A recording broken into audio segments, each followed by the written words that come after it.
तीसरी बार बनेगी एनडीए की सरकार। नरेंद्र मोदी 8 जून को ले सकते हैं पीएम पद की शपथ। 16 जून को खत्म हो रहा मौजूदा लोकसभा का कार्यकाल। कल नरेंद्र मोदी ने प्रधानमंत्री पद से दिया इस्तीफा। राष्ट्रपति ने किया स्वीकार। कार्यवाहक प्रधानमंत्री बने रहने को कहा। लोकसभा में एनडीए को बहुमत से अधिक सीट। 2014 के बाद पहली बार बीजेपी नहीं छू पाई बहुमत का आंकड़ा। कल पीएम आवास पर 1 घंटे चली एनडीए की मीटिंग। एनडीए के 20 नेता शामिल हुए। बैठक में पीएम मोदी को चुना गया पीएम पद का उम्मीदवार। एनडीए के सभी घटक दलों ने नरेंद्र मोदी को बिना शर्त दिया प्रधानमंत्री पद के लिए समर्थन। दिल्ली में 7 जून को सुबह बीजेपी संसदीय दल की बैठक और दोपहर में एनडीए संसदीय दल की बैठक होगी। एनडीए शासित राज्यों के सीएम, डिप्टी सीएम और पार्टी के अध्यक्ष होंगे मौजूद। सियासी दलों से बातचीत के लिए बीजेपी की ओर से राजनाथ सिंह, अमित शाह और जेपी नड्डा नियुक्त किए गए। सूत्रों के हवाले से खबर। बीजेपी का man to man mapping plan. सूत्रों के मुताबिक पीयूष गोयल बीजेपी टीडीपी के बीच पॉइंट पर्सन हैं और जेडीयू के लिए अश्विनी वैष्णव पॉइंट पर्सन नियुक्त किए गए। नई सरकार पर मंथन के बीच चंद्रशेखर आजाद ने खुले रखे विकल्प। अभी किसी गठबंधन को समर्थन न करने का ऐलान किया।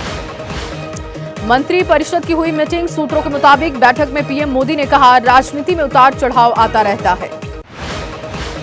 महाराष्ट्र के मुख्यमंत्री एकनाथ शिंदे ने कहा, बहुत जल्द होगा शपथ ग्रहण समारोह। मोदी तीसरी बार बनेंगे प्रधानमंत्री। रामदास आठवले का बयान, एनडीए का कोई साथी इधर उधर नहीं जाएगा, अफवाहें फैलाई जा रही। हम प्रमुख जीतन राम मांझी का बयान एकदम स्पष्ट है, नरेंद्र मोदी तीसरी बार बनेंगे देश के प्रधानमंत्री। शिवसेना यूबीटी नेता संजय राउत ने कहा, जनता ने बीजेपी का बहुमत खींच लिया, इसीलिए अब जोड़ तोड़ से सरकार बनाने की कोशिश। दिल्ली में हुई इंडिया गठबंधन की बैठक। कांग्रेस अध्यक्ष खड़गे बोले, गठबंधन को समर्थन देने के लिए जनता का धन्यवाद। मल्लिकार्जुन खड़गे का बयान, जनता ने बीजेपी और उनकी नफरत, भ्रष्टाचार की राजनीति को दिया करारा जवाब। कांग्रेस अध्यक्ष खड़गे ने किया दावा, लोकसभा चुनाव का जनादेश प्रधानमंत्री नरेंद्र मोदी के खिलाफ।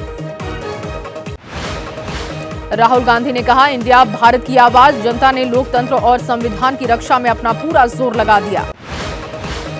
जयराम रमेश ने एक्स पर पोस्ट कर तंज किया, लिखा, निवर्तमान प्रधानमंत्री अब कार्यवाहक प्रधानमंत्री बन चुके हैं। देश ने इनके खिलाफ प्रचंड जनादेश दिया। इंडिया गठबंधन की बैठक में शामिल हुए शरद पवार, कहा, लोकसभा चुनाव 2024 के संतोषजनक नतीजों पर हुई चर्चा। संजय राउत का बयान, इंडिया गठबंधन को मिला फांसीवाद के खिलाफ जनादेश। चंद्रबाबू नायडू से एयरपोर्ट पर मिले स्टालिन, मुलाकात के बाद ट्वीट किया, विश्वास है कि वो केंद्र में दक्षिणी राज्यों की वकालत और हमारे अधिकारों की रक्षा करेंगे। एक फ्लाइट से दिल्ली पहुंचे तेजस्वी और नीतीश। सवाल पर बोले तेजस्वी, सलाम दुआ हुई, मेरी सीट पीछे थी, बाद में मुझे आगे बुलाया। बीजेडी वाईएसआरसीपी पर कांग्रेस का कटाक्ष। जयराम रमेश ने कहा, बी टीम से बीती हुई टीम बन गई है। आज मुंबई में शिवसेना के 9 निर्वाचित सांसदों की मीटिंग होगी। महाराष्ट्र के सीएम एकनाथ शिंदे ने दोपहर 1 बजे मीटिंग बुलाई। अजीत पवार, एनसीपी के पदाधिकारियों की आज बुलाई गई है बैठक। मुंबई के ट्राइडेंट होटल में होगी शाम को मीटिंग। देवेंद्र फडणवीस ने इस्तीफे की पेशकश की, बोले, हम चूक गए, मुझे सरकार में जिम्मेदारी से मुक्त करें ताकि ज्यादा मेहनत कर सकूं। फडणवीस के इस्तीफे की पेशकश पर बोले महाराष्ट्र विधानसभा के नेता विपक्ष विजय वेट्टीवार, ये बीजेपी का अंदरूनी मामला है, जनता ने बीजेपी को नकार दिया। महाराष्ट्र बीजेपी अध्यक्ष चंद्रशेखर बावनकुले ने कहा, हम नहीं चाहते कि फडणवीस सरकार से बाहर जाकर काम करें। बिहार सरकार के मंत्री जमा खान ने की मांग, एनडीए में नीतीश को पीएम बनाने पर हो विचार। जमा खान के फेवर में उतरी आरजेडी, बोले मनोज झा, एनडीए में नरेंद्र मोदी से योग्य कई लोग हैं, केंद्र में सरकार बनाने में नीतीश कुमार की होगी अहम भूमिका। मंत्री जमा खान के बयान पर डिप्टी सीएम विजय सिन्हा की तीखी प्रतिक्रिया, बोले एनडीए के नेताओं को हल्की बात नहीं करनी चाहिए। आरएलडी के राष्ट्रीय अध्यक्ष जयंत चौधरी ने कहा, नीतीश कुमार गंभीर और देश को दिशा देने वाले नेता। अरविंद केजरीवाल को नहीं मिली राहत, अंतरिम जमानत याचिका खारिज की गई। कोर्ट ने 14 दिन की न्यायिक हिरासत बढ़ा दी।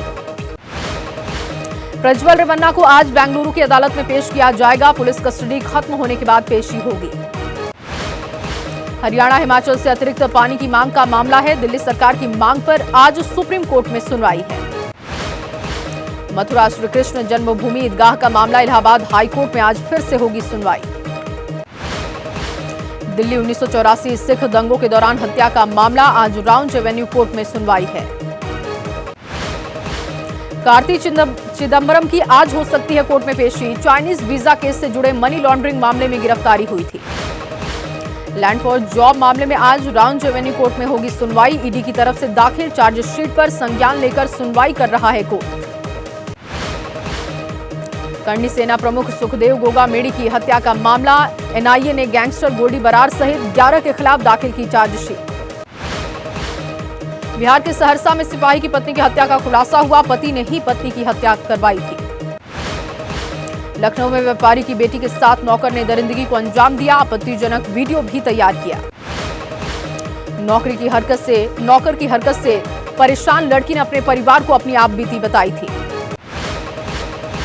यूपी के कासगंज में ज्वेलरी शॉप में आग लगी। एसी में ब्लास्ट की वजह से आग लगी। पंजाब के मोगा में फैक्ट्री में लगी आग। दौधर गांव के पास मिंट फैक्ट्री में आग लगी। नोएडा में सेक्टर 119 स्थित एल्डोको सोसाइटी में आग की घटना। सोसाइटी की बिल्डिंग में 17वीं मंजिल पर आग लगी। नैनीताल के भीमताल में खाई में गिरी गाड़ी। हादसे में 5 लोगों की मौके पर मौत, कई लोग गंभीर रूप से घायल। उत्तरकाशी में सहस्त्रताल ट्रैक पर गए 9 ट्रैकर्स की मौत। 13 ट्रैकर्स को सुरक्षित रेस्क्यू किया गया।